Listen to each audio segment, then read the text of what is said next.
खबर किन्नौर से, जहां 5 दिनों से बारिश का दौर जारी है, जिसकी वजह से छोटे बड़े नदी नालों का जलस्तर बढ़ा हुआ है।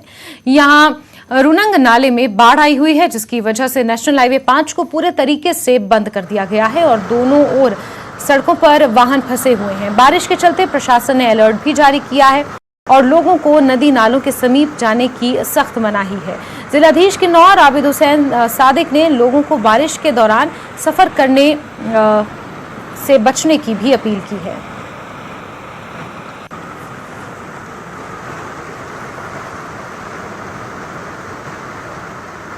वहीं शिमला के चौपाल की मझौली पंचायत में भूस्खलन की वजह से गवर्नमेंट हाई स्कूल बाग की बिल्डिंग पूरे तरीके से क्षतिग्रस्त हो गई। भूस्खलन इतनी तेजी से हुआ कि स्कूल की बिल्डिंग कुछ ही पलों में मलबे में तब्दील हो गई।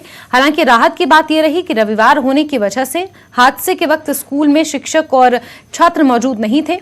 जिला परिषद सदस्य एडवोकेट प्रदीप शर्मा ने सरकार से मांग की है कि वो जल्द से जल्द क्षतिग्रस्त भवन का जायजा लें और जब तक स्कूल के लिए कोई व्यवस्था नहीं हो जाती तब तक बच्चों की पढ़ाई के लिए वैकल्पिक व्यवस्था का प्रावधान किया जाए, जिससे बच्चों की पढ़ाई प्रभावित ना हो।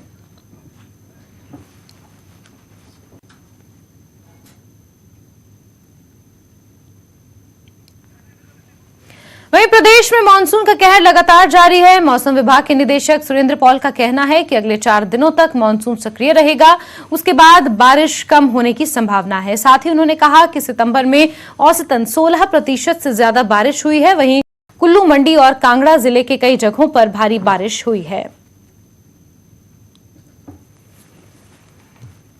अगले 3 से 4 दिन संभावना है कि कुछ कंटिन्यू करेगा, लेकिन बारिश में काफ़ी कमी आ जाएगी। आज से बारिश में कमी आ जाएगी। और जहाँ तक ओवरऑल मानसून की बात है, इस साल मानसून सामान्य के आसपास है और 2010 और 18 में मानसून इस तरह से रहा था। अगर पिछले 20 साल की हम बात करते हैं तो 2010 और 18 में मानसून इस तरह से रहा है और बाकी साल जो है मानसून सामान्य से कम रहा है। तो मानसून लेवल जो है इस साल काफ़ी अच्छा है और बहुत रेगुलर रेंज रही हैं।